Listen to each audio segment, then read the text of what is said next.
18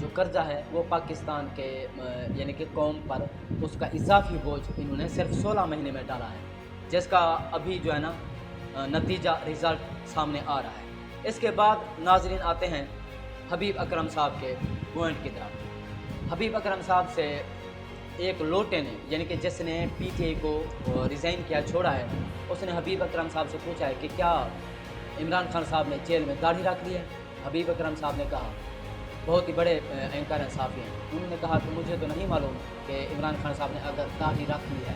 اگر رکھ بھی لی ہے تو اچھی بات ہے، اگر جیل سے باہر وہ داڑھی کے ساتھ ہی آتے ہیں تو وہ ایک معصوم پولیٹیشن بن کر سامنے آئیں گے اور اس کی سیاست کو کوئی بھی نہیں روک سکے گا۔ اگر وہ کلین شیپ کے ساتھ آتے ہیں تو وہ ایک بہادری کی ایک نئی مثال کے ساتھ آئیں گے، جو کہ عمران خان صاحب کی پاپولیرٹی میں مزید اضافہ ہوگا۔ تو داڑھی کے ساتھ آتے ہیں تو معصومیت کے ساتھ آئیں گے، مظلوم بن کر آئیں گے، اس سے بھی تحریک انصاف کی جو پاپولیرٹی ہے اس میں اضافہ ہوگا، عوام میں ہمدردی پیدا ہوگی۔ جو عمران خان صاحب کے مخالف تھے، ناقدین تھے، جیسے اب حامد میر صاحب جو ہے نا عمران خان صاحب کے حق میں بول رہے ہیں، اور بنتا بھی ہے۔ عمران خان صاحب کم از کم یہ تو ہے کہ بھاگے نہیں ہیں، عمران خان صاحب نے بیماری کا بہانہ نہیں بنایا۔ دیکھیں، ہوتا تو یہ ہے جو ہمارے سامنے مثالیں پڑی ہیں کہ ججز کے سامنے التجا یا ان سے التماس کی جاتی ہے کہ ہمارا جو ملزم ہے یا مجرم ہے وہ بیمار ہو گیا ہے، ججز کے سامنے میڈیکل رپورٹس پیش کی جاتی ہیں کہ کسی نہ کسی طرح اس کو ریلیف دیا جا سکے، کبھی اس کے پیٹ میں درد، کبھی اس کی والدہ بیمار، ملزم یا مجرم کی۔ لیکن یہ پہلی بار ہم نے دیکھا ہے کہ ملزم عمران خان صاحب کی سماعت کے لیے کبھی ججز بیمار، کبھی اٹارنی جنرل بیمار، کبھی عملہ بیمار، کبھی ججز کی بیویاں بیمار، کبھی ان کی مائیں والدہ صاحبہ بیمار،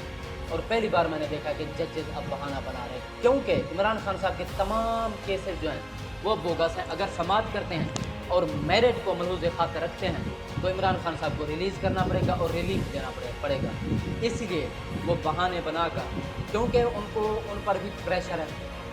انڈر پریشر ہیں وہ لوگ، اور سماعت کرنے سے یعنی کہ ایک قسم کا ڈیلنگ ٹیکٹس جو ہے وہ استعمال کی جا رہی ہے کہ کسی طرح عمران خان صاحب کو لمبے عرصے کے لیے جیل میں رکھا جائے اور کسی قسم کی ڈیل ہو سکے۔ عمران خان صاحب جو ہے وہ ڈیل میں آنے والے تو ہیں نہیں، اسی لیے اور جو خط میں بھی انہوں نے ذکر کیا ہے کہ 2 یا 4 دن پہلے ان سے ڈیل کرنے کی کوشش کی گئی، لیکن عمران خان کسی بھی ڈیل سے یاد رہے کہ سپریم کورٹ میں جاری سماعت جو نیب ترامیم تھی اس سے متعلق عمران خان صاحب نے کہا کہ میں نیب ترامیم سے کوئی بھی ریلیف نہیں لینا چاہتا، لہٰذا یہ جو نیب میں ترامیم کی گئی ہیں یہ کسی بھی عام شہری کے مفاد میں نہیں ہے، صرف کرپٹ مافیاز جو ہے انہوں نے اس سے ریلیف حاصل کیا ہے، لہٰذا اس قانون کو جو ہے اوور رول کیا جائے، کالا دم کرا دیا جائے۔ تو عمر عطا بندیال صاحب نے بھی یہ کہا، دماغ دیے کہ اس ترامیم سے عمران خان صاحب کو بھی ریلیف مل سکتا ہے۔ تو جو انصاف وکلا ہیں تحریک انصاف کے، انہوں نے کہا کہ عمران خان صاحب کو کسی قسم کا کوئی ریلیف نہیں چاہیے، کیونکہ انہوں نے نہ تو کوئی کرپشن کیا ہے، نہ کوئی وہ کسی قسم کے ڈیفالٹر ہیں، اس لیے وہ ریلیف نہیں لینا چاہتے، اس لیے اس قانون کو جو ہے آپ کالا دم کرا دیں۔ تو اس کا جو فیصلہ ہے وہ چند ہی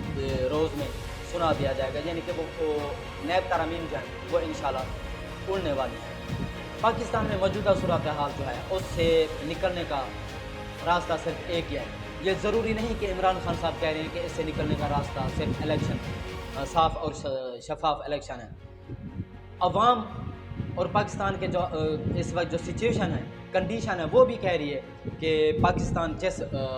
پولیٹیکل انسٹیبلٹی سے گزر رہا ہے اس کا ایک ہی حل ہے کہ صاف اور شفاف الیکشن کرایا جائے۔ ایک اور میں آپ کو پوائنٹ اور بات بتاتا چلوں کہ ڈونلڈ بلوم جو ہیں، جس پر عمران خان صاحب بارہا الزام لگا چکے ہیں کہ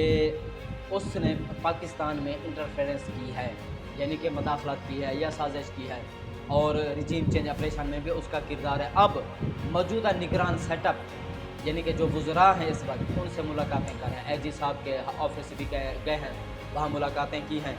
اور مختلف قسم کے جو وزراء ہیں ان سے ملاقاتیں کر رہے ہیں۔ اب اس کا مطلب میرے خیال میں یہ بھی ہو سکتا ہے، یہ صرف ہمارا تجزیہ ہے، انالائسز ہے، کہ آنے والے جنرل الیکشن میں دھاندلی ہو سکتی ہے اور بڑے پیمانے پر ہو سکتی ہے، کیونکہ انہوں نے ہی کہا تھا کہ عمران خان صاحب کو اگر آپ ہٹاتے ہیں تو آپ کے لیے آسانیاں ہیں، ادروائز مشکلات ہیں، آپ سامنا کرنے کے لیے تیار ہیں۔ پھر ابھی یہ ملاقاتیں اس بات کی نشاندہی کرتی ہیں کہ آنے والے جو جنرل الیکشن ہوں گے وہ فری اینڈ فیئر نہیں ہوں۔ پاکستان کا اللہ پاک حامی و ناصر ہو، پاکستان زندہ باد، پاکستان کے اجارت بھائی۔